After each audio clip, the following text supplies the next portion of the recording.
Hello everyone, welcome to past and pixels. तो हम लोग आज बात करेंगे यहाँ पे unlock your future smart subject selection guide after 10th, है ना।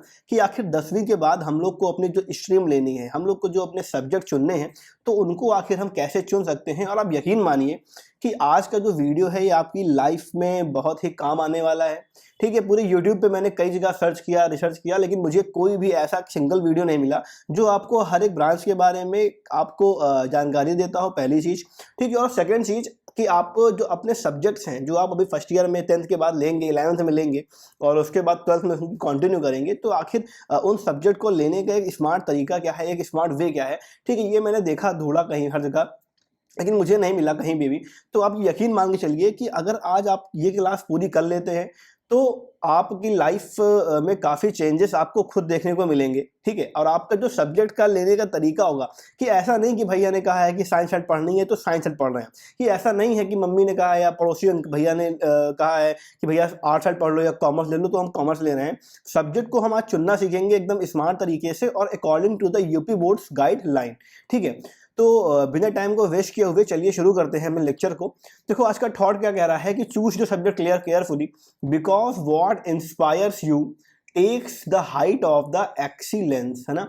कि अपने जो भी आपका सब्जेक्ट है उसको आप बहुत केयरफुली चूज करिए, क्योंकि वो क्या होगा, वो आपको इंस्पायर करेगा, आपको प्रेरणा देगा अपने जीवन में ऊंचाइयों पर जाने के लिए। ठीक है, तो अब हम लोग देखते हैं अपना पहला जो भी है।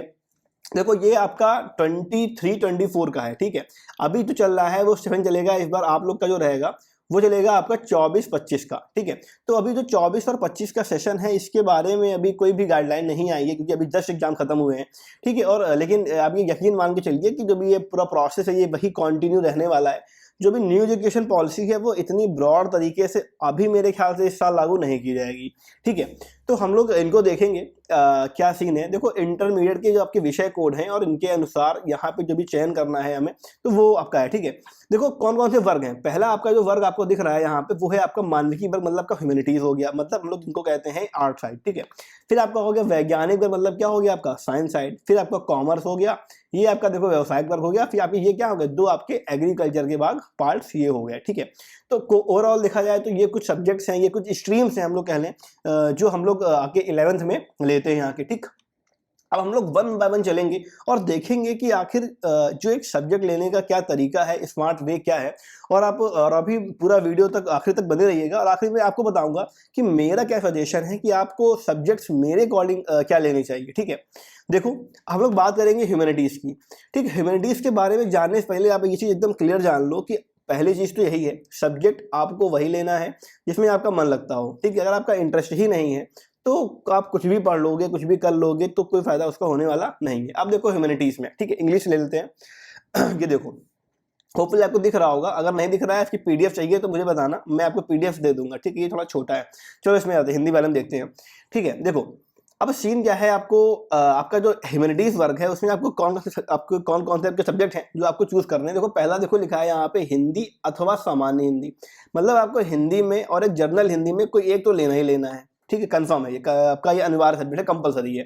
उसके अलावा आपका जो ये आपका है नैतिक, योग, खेल, शारीरिक शिक्षा, है ना, फिजिकल एजुकेशन वगैरह, ये भी क्या है आपको, ये भी आपका कंपलसरी है। देखो तो दो जो सब्जेक्ट्स हो गए हैं वो हमारे कंपलसरी हो गए हैं। ठीक है, ये तो सब में कंपलसरी रहेगा शारीरिक शिक्षा।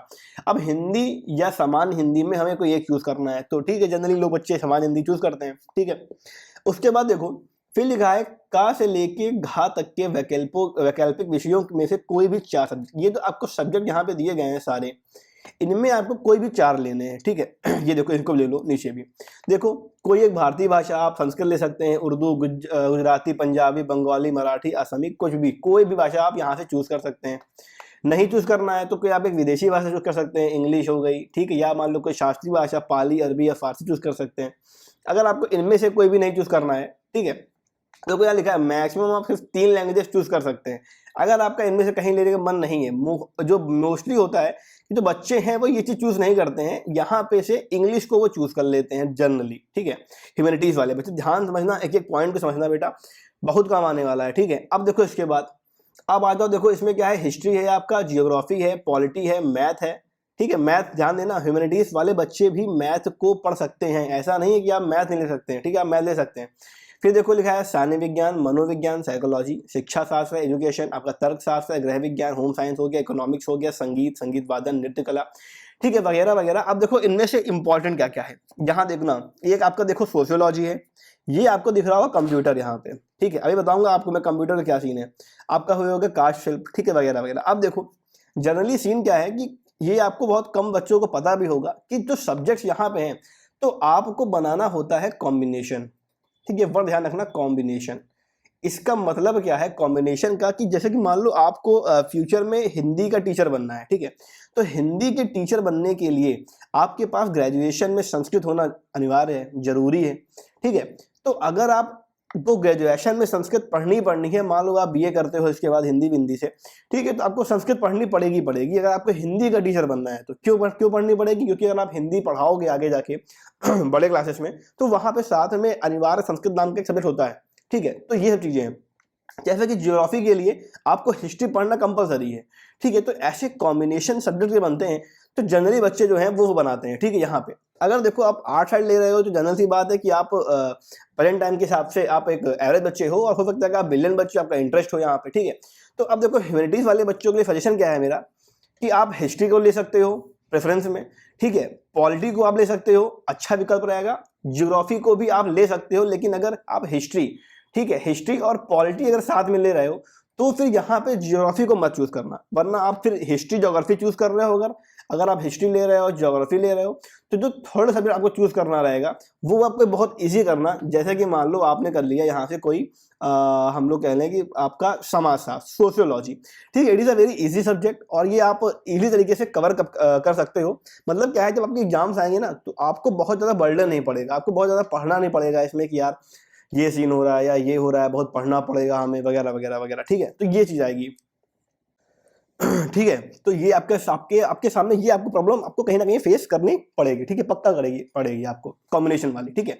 तो हमेशा सब्जेक्ट वही चूज करना जो क्या हो आपके लिए इजी हो, सरल हो आपके लिए, और मतलब आपको जब एग्जाम्स आए आपके तो आपको बहुत मेहनत ना करनी पड़े, वो काम चल जाए, ठीक है। तो ये तो होगी। इसके बाद ये बात होगी जिसके लिए, जो बच्चे ह्यूमैनिटीज वाले हैं उनके लिए, ठीक है। अब देखो हम बताएं आपको कंप्यूटर की अभी बताते हैं आगे कि कंप्यूटर जो विषय है वो आपके लिए क्यों यूजफुल है, अभी हम बताएंगे आपके, ठीक है, एकदम जस्ट आपके साइंस सेक्शन बताते हैं। अब देखो आ जाओ साइंस वाले में कह रहा है भैया आपको हिंदी या जनरल हिंदी में कोई एक लेना है, और उसके अलावा आपको 4 सब्जेक्ट फ्रॉम द फॉलोइंग, आपको इनमें से कोई 4 सब्जेक्ट लेने हैं, ठीक है। जो आपका ये नैतिक खेल और शिक्षा है, ये क्या है, ये तो आपका कंपलसरी रहेगा विज्ञान वालों के लिए भी। अब आपको देखो यहाँ से कोई भी सब्जेक्ट चुनने, कितने, 4, ठीक, ध्यान देना, 4 चुनने हैं आपको। अब देखो फिजिक्स है, यहाँ पे केमिस्ट्री है, बायोलॉजी या मैथ है, और आपका देखो कंप्यूटर यहाँ पे लिखा हुआ है, ठीक है। यूपी बोर्ड में क्या है, अभी जो चॉइस बेसिकली आती है वो इंग्लिश में आती है, वो कंप्यूटर में आती है, और इसके अलावा वो आती है संस्कृत में, ठीक है। अब देखो बच्चे मोस्टली करते क्या है कि इंग्लिश को चूज करते हैं। अगर आप पीसीएम ले रहे हो या आप पीसीबी भी ले रहे हो, या आप हम कह रहे हैं आप ह्यूमैनिटीज सेक्शन को भी पढ़ रहे हो, ठीक है, फिर भी बच्चे इंग्लिश को चूज कर लेते हैं यहाँ पे, ठीक है। लेकिन ध्यान देना, कंप्यूटर के लिए मैं इसलिए कह रहा हूं, अब भी आपको पता चलेगा कि आपको आखिर जो कंप्यूटर सब्जेक्ट है वो क्यों लेना चाहिए, ठीक है। कंप्यूटर का सीन क्या है कि जो बाकी सब्जेक्ट्स है ना, इनमें प्रैक्टिकल के मार्क्स नहीं है तो कम है, ठीक है। लेकिन जो कंप्यूटर है वो यूपी बोर्ड के अंदर 60-40 इसका रेशियो लेके चलता है। मतलब क्या है कि जो 60 मार्क्स होंगे इसका आपका एग्जाम होगा, और जो ये 40 मार्क्स है ना इसका आपका प्रैक्टिकल होगा। अब समझो, सिर्फ आपको 60 नंबर का पेपर देना है आपने बोर्ड एग्जाम में 12th के, ठीक है। उसके अलावा जो पैटर्न है आपका वो काफी हद तक 10th से मिलता जुलता है। अभी मैंने चेक किया था पूरे पैटर्न को, ठीक है, सिलेबस को, अभी वो अलग से सेपरेट वीडियो बनाऊंगा मैं जब कोर्स कराएंगे 11th का और 12th का कंप्यूटर का। तो उसमें क्या है कि आपके 11th में इन्होंने पाइथन रखी हुई है, उसके अलावा बेसिक चीजें हैं एआई वगैरह, और 12th में आपके उन्होंने रखी हुई है जावा रखी हुई है, ठीक है, और बेसिक चीजें हैं ड्रोन टेक्नोलॉजी क्या होती है वगैरह वगैरह, जो आप 10th में पढ़ चुके हो ऑलरेडी। बहुत ही हलवा पैटर्न है, हम लोग कह लें पेपर में प्रोग्रामिंग बहुत लेवल की नहीं आती है, ऐसा नहीं है कि बहुत टफ प्रोग्रामिंग पूछता है, एवरेज प्रोग्राम आपके बनाने को कंप्यूटर में आपके आते हैं। अभी आपने पेपर दिया होगा रिसेंटली, और जिन बच्चों ने कंप्यूटर लिया था उन्होंने देखा कि पेपर का जो कितना पेपर मॉडरेट था, और जो पढ़ाया गया था आपको, जो आपने पढ़ा था वही आपको एग्जाम में कहीं ना कहीं चीजें देखने को मिली, बहुत ज्यादा बर्डन आपके ऊपर नहीं पड़ा। ठीक है, तो कंप्यूटर लेने का जो मेन फायदा है वो यही है कि पहली चीज तो क्या है, ये आपका एक स्कोरिंग सब्जेक्ट है ना, स्कोरिंग सब्जेक्ट है, और आपके ये जो इंटर के मार्क्स होंगे ना, इसको ये स्कोर कर देगा। इन द केस आप इंग्लिश पढ़ते हो, इंग्लिश कंपलसरी है, कंपलसरी मतलब ऐसा नहीं है, ठीक है, लेकिन मोस्टली जो जनसंख्या है वो इंग्लिश को पढ़ती है, इंग्लिश को लीव नहीं करती है। ठीक है, और उसका लोगों का ये मानना होता है कि नहीं भैया इंग्लिश तो कंपलसरी है, इंग्लिश बिना हम कैसे काम चलाएंगे। लेकिन मेरा जो सजेशन आपके लिए रहेगा वो यही रहेगा, ऐसा नहीं कि आपके ये पास्ट एंड पिक्सल चैनल चल रहा है तो आप कंप्यूटर पढ़ोगे तो हमारे पढ़ोगे, आप कहीं से पढ़ो, आप खुद से सोचो एक बार कि इंग्लिश का जो एग्जाम होगा वो आपका होगा पूरा 100 नंबर का। ठीक है, 100 नंबर में आपको एसे भी लिखना रहेगा, 100 नंबर में आपको एप्लीकेशन भी लिखना रहेगा, आपको ट्रांसलेशन भी करना रहेगा। तो यहाँ पे ये जो 100 नंबर है ना, यहाँ पे आप पूरे में आउट ऑफ 100 नंबर, बहुत ही कम कंडीशन है, बहुत ही कम चांसेस हैं कि आप 100 में 100 नंबर पूरे इंग्लिश में ला पाओ। लेकिन in the case of computer आप चूज कर सकते हो अपने अकॉर्डिंग कि भाई हम अच्छे पढ़ के गए, प्रोग्राम बहुत ज्यादा आने नहीं है, ठीक है, एकदम सेम पैटर्न वही है जो आपका 10th वाला था। ठीक है, लगभग कुछ अंतर खाली आपको देखने को मिलेगा यहाँ पे, बाकी सब पूरा पैटर्न सेम है। 60 नंबर का आपको एग्जाम देना है, ठीक है, 40 नंबर का प्रैक्टिकल है। तो अभी आपने क्लास 10th पास किए हो आप, ठीक है, प्रैक्टिकल कैसे क्या होते हैं हमारे यूपी में, है ना, इसको कहने की जरूरत नहीं है, आप लोग समझते ही हो कि 40 में कितने मार्क्स आपको मिलेंगे। ठीक है, मैं ओपनली कुछ नहीं कहूंगा, पर आप समझ सकते हो कि आपको 40 में अगर इंटरनल मार्क्स मिल रहे हैं तो आपको कितने मार्क्स 40 में आपके स्कूल वाले आपको देने वाले हैं। ठीक है, तो ये जो पॉइंट है आपका किसका, कंप्यूटर का। अब मैं इसलिए कह रहा हूं कि कंप्यूटर जो है आपके इसीलिए क्योंकि आपका स्कोरिंग सब्जेक्ट है, आपके पास बर्डन बहुत कम पड़ेगा, और आप यहाँ पे इंग्लिश या संस्कृत या कंप्यूटर में से आप कंप्यूटर को प्रायोरिटी मेरे हिसाब से दे सकते हो। ठीक है, अभी हम आगे भी बात करेंगे और चीज़ों को लेके। ठीक, तो ये हो गया किसके लिए, साइंस वर्ड के लिए। और बाकी अगर आपको आगे नीट की तैयारी करनी है तो आप बायोलॉजी लेके कर सकते हो, आपको आईआईटी और जेई मेंस वगैरह में जाना है तो आप मैथ ले सकते हो। ठीक है, अभी ध्यान देना, अभी मैं आखिर बताऊंगा आपको कि आपको क्या करना चाहिए एक्चुअली मेरे हिसाब से। ठीक है, फिर देखो आगे बात कॉमर्स वालों बच्चों की। कॉमर्स में भी यही सेम सीन है, सब्जेक्ट्स हैं अलग अलग, क्लियर, इंग्लिश, गणित, इकोनॉमिक्स और कंप्यूटर, आपको इनमें से कोई दो लेना है। इंग्लिश में और कंप्यूटर में देखो आपको यहाँ भी चॉइस मिल गई, आप कॉमर्स पढ़ रहे हो, इकोनॉमिक्स आप जरूर लो, साथ में आप कंप्यूटर भी जरूर लो। ठीक है, अगर इन तक के साथ आगे ट्रेडिंग वगैरह में जाते हो, कभी भी जाते हो, मान लो सपोज करो जाते हो, ठीक है, तो वहां पे आपका जो ये नॉलेज होगा ना, ये आपके बहुत काम आने वाला है, लिटरली बता रहा हूँ मैं आपकी, ये बहुत काम आने वाला है कॉमर्स सेक्शन में। क्लियर हुआ ये चीज, ठीक। फिर और आगे आते हैं, आपका देखो ये व्यवसायिक वर्ग हो गया, इसके अब सारे सब्जेक्ट लिखे हुए यहाँ पे हैं। ठीक है, इनको एक बार थोड़ा ध्यान से देखना, समझना क्या इनका सीन है। ठीक है, फिर आपका देखो आगे ये वोकेशनल हो गए, फिर आपके आगे एग्रीकल्चर का। ठीक है, एग्रीकल्चर के लिए देखो ये पार्ट 1 है 11th के लिए होता है, ये होता है पार्ट 2 क्लास 12th के लिए। ठीक है, यहाँ पे आई थिंक कंप्यूटर का चॉइस नहीं है, हाँ नहीं है यहाँ पे, शायद नहीं, मुझे कंफर्म नहीं है इसके बारे में, तो पता कर लेना। ठीक है, यहाँ पे शायद नहीं है। अब देखो आ जाओ कि मेरी चॉइस क्या है, माई चॉइस। देखो पहली चीज तो क्या है, बात यहाँ हम लोग कुछ बारे में बात करेंगे, तो पहला जो पॉइंट आएगा ना वो आएगा इंटरेस्ट, कि भैया आपकी रुचि कहाँ है, हिंदी में लिख देते हैं रुचि। ठीक है, अगर आप जिंदगी में आपने सोचा है कि if you want to be become an engineer, ठीक, if you want to become an doctor, ठीक है, तो आप बेशक पीसीएम पीसीबी के साथ जा सकते हो।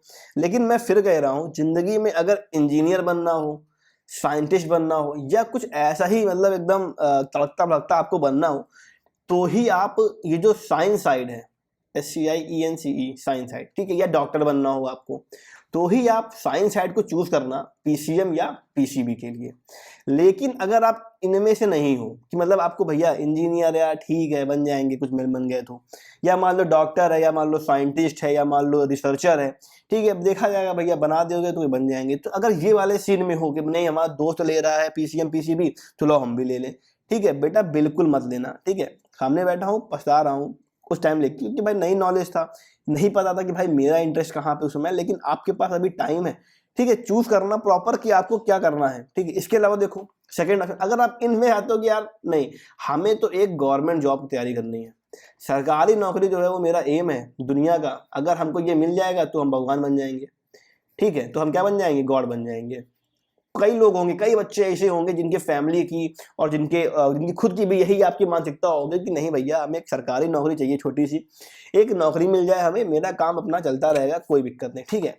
अगर आपका एम सिर्फ गवर्नमेंट जॉब पाना है, आपको क्या लेना है, आपको लेनी है ह्यूमैनिटीज, ठीक है। ये बात बहुत काम की है, अभी नहीं समझ पाओगे तो लिख के ले लो, जब बड़े हो जाओगे, आज से 3 साल बाद, जब आपने इंटर कर लिया, उसके बाद आप बीटेक कर लोगे, उसके बाद जब फिर पढ़ना पड़ेगा ना ये चीजें किसी भी जॉब के लिए, तब पछताओगे, ठीक है। ध्यान देना, ह्यूमैनिटीज लेना है आपको, सजेशन है मेरा, बाकी आपकी चॉइस है कि आपको क्या करना है, ठीक है।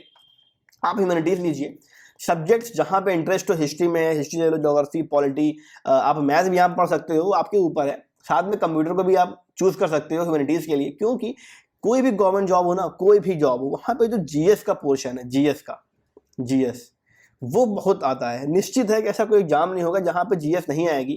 और इसके अलावा जो मैथमेटिक्स है, मैथ्स, ठीक है, मैथ है, वो अप टू 10th ही आती है दुनिया के हर एक एग्जाम में, सिवाय जेई वगैरह को छोड़ के, ठीक है, या गेट वगैरह के आप आगे जाके बात करो तब, वरना चाहे एसएससी हो, चाहे आपका यूपीएससी का प्रीलिम वगैरह क्यों ना हो, ठीक है, चाहे हम लोग बात कर लें कोई एग्जाम स्टेट पीसीएस का हो, चाहे हम लोग बात कर लें बैंकिंग सेक्टर का एग्जाम कोई ना हो, कोई भी आपका एग्जाम हो, कोई भी एग्जाम हो, 10th के बाहर की मैथ किसी एग्जाम में नहीं आती है। बस यही है कि 10th तक की मैथ आएगी, वही लाभ हानि परसेंटेज, ठीक है। उसके अलावा आपका सीआई एसआई यही सब आता है एग्जाम में, ठीक है। थोड़ा सा जो लेवल रहता है एग्जाम का वो 10th से थोड़ा ऊपर रहता है, लेकिन 11th और 12th की जो मैथमेटिक्स है, ये जो मैथ है, या ये जो साइंस है, या ये जो मतलब science in the sense of biology या केमिस्ट्री, या हम लोग कह लें फिजिक्स, ये आपके किसी भी सरकारी एग्जाम में आने वाली नहीं है, ठीक है। अब जब एग्जाम में आएगी नहीं, ये कहाँ पूछी जाएगी, ये पूछी जाएगी आपकी आईआईटी के अंदर, आपके नीट के एग्जाम के अंदर, ठीक है, या आप अगर ऐसा ही कोई और एग्जाम देते हो तो आपकी सब चीज़ें वहाँ पे पूछी जाने वाली हैं। अदरवाइज ये किसी भी गवर्नमेंट जॉब के लिए ये जो चीज़ें हैं वो पूछी जाने वाली बिल्कुल भी नहीं है, ठीक है। फिर हम लोग बात करें जिसके कॉमर्स वाले जो बच्चे हैं उनके लिए सही, अगर आपको लाइफ में पैसे में इंटरेस्ट है, ठीक है, कि पैसा है तो बड़ी बड़ी बातें, अगर पैसे में इंटरेस्ट है तो आप बिल्कुल क्या करना, कॉमर्स साइड को लेना। लेकिन आप ये ध्यान रखना कि कंप्यूटर को आप यहाँ भी मत छोड़ना। इसका मेन मोटो यही है कि वही 60 और 40 वाला सीन, कि 40 मार्क्स जो होंगे वो आपको आपके स्कूल देगा। आप अपने स्कूल को अच्छे से जानते हो कि वो कैसा देता है नंबर, अभी 10th में आपको मिलेंगे, देख लेना, ठीक है।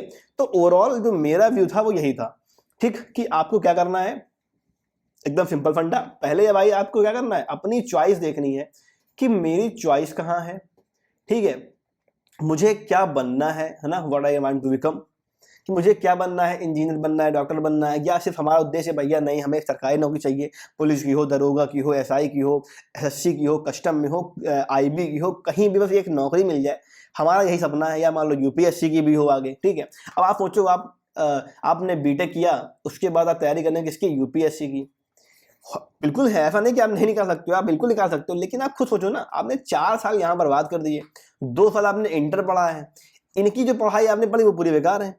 आप यूपीएससी में आ रहे हो, ठीक, क्या पढ़ रहे हो भाई, हिस्ट्री ज्योग्राफी पॉलिटी पढ़ रहे हो, तो सोच के देखो एक बार, 2 साल भी आपने वही हिस्ट्री ज्योग्राफी पढ़ी, उसके बाद 3 साल ग्रेजुएशन आपका आया, यहाँ भी आपने वही सब चीज़ें पढ़ी, मतलब जो भी आपका हिस्ट्री से ज्योग्राफी था, जो भी था आपके सब्जेक्ट थे, उसके बाद क्या किया, आपकी आधी तैयारी तो यहीं हो गई, कुछ तैयारी बचेगी, आपने कोई कोचिंग ज्वाइन कर ली, साथ में फॉर्म भर दिया भैया एमए का, ठीक है, एक कोचिंग ज्वाइन कर ली हमने, साइड में तैयारी कर ली, और क्या हुआ, इसको निकालना कंपेटिवली क्या हो जाएगा, इजी हो जाएगा, कि आपका जो सिलेबस है वो ऑलमोस्ट कवर अप हो चुका है, ठीक है। तो ये मेन फायदा है। ऐसा नहीं यूपीएससी के लिए खाली, चाहे आप कोई आपका एग्जाम हो, आपका एसएससी हो, कोई भी एग्जाम आपका हो, तो कहीं ना कहीं जो जीएस का एक इफेक्ट है वो बहुत बड़ा देखने को मिलता है हमें अपने एग्जाम्स के अंदर, ठीक है। तो ये पूरा सीन था। तो पहले आपको क्या देखना है कि भैया आपका इंटरेस्ट कहाँ पे है, आपको क्या बनना है। अगर आपको भी नहीं पता है कि मुझे क्या बनना है, भैया मैं तो बहुत छोटा हूँ, ठीक है, हमें क्या पता क्या उचित है क्या अनुचित है, ठीक है, तो एक बार वीडियो को दोबारा देखना, नहीं हो तो आप मुझे व्हाट्सएप पे ज्वाइन करना, व्हाट्सएप पे, ठीक है, व्हाट्सएप पे ज्वाइन कर लेना। इस वाले पूरे जो आपका एक पूरा कोर्स था, इसकी अगर पीडीएफ चाहिए हो तो वहां लिख देना कि भैया वाली पीडीएफ भेज दो, तो मैं आपको वाली पीडीएफ जो यानी आज की पीडीएफ है ये आपको मैं वहां पे व्हाट्सएप पे आपको मैं सेंड कर दूंगा, ठीक है। और इसके अलावा अगर आपको कोई भी काउंसलिंग चाहिए कि भैया मुझे समझ में नहीं आ रहा है कि मैं क्या बनूं, मेरी फैमिली कंडीशन इस तरीके की हैं अभी प्रेजेंट टाइम में जो चल रही है, ठीक है, तो आप मुझे मैसेज करना, जितना भी हो सके मुझे, मैं आपको वहां पे गाइड करूंगा, ठीक है। तो आज के लेक्चर में इतना ही था। कोई भी क्वेरीज हो आपको कमेंट सेक्शन में मुझे बताना है। वीडियो अच्छा लगा है तो क्या करना है, लाइक करना है। वीडियो को अपने फ्रेंड सर्किल के साथ जरूर से जरूर बेटा शेयर करना, ठीक है, क्योंकि कई बच्चों को नहीं पता होता है कि हम कंप्यूटर भी ले सकते हैं ह्यूमैनिटीज में, या कई बच्चों को नहीं पता होता है कि हम मैथ भी ह्यूमैनिटीज में ले सकते हैं, ठीक है। तो ये सारी जो चीजें हैं तो ये कई बच्चों को नहीं पता होती हैं, ठीक है। इसलिए क्या करना है, आपको इस वीडियो को अपने फ्रेंड से शेयर भी करना है। अगर वीडियो अच्छा लगा हो तो चैनल को सब्सक्राइब भी कर देना है, और कमेंट में बताना मुझे एक बार कि आपको इस तरह के किस टॉपिक पे आपको आगे की जो वीडियोस हैं वो चाहिए, ठीक है। कोर्स तो मैं अभी काउंट कराना कंटिन्यू कर दूंगा 11th का भी और 12th का भी।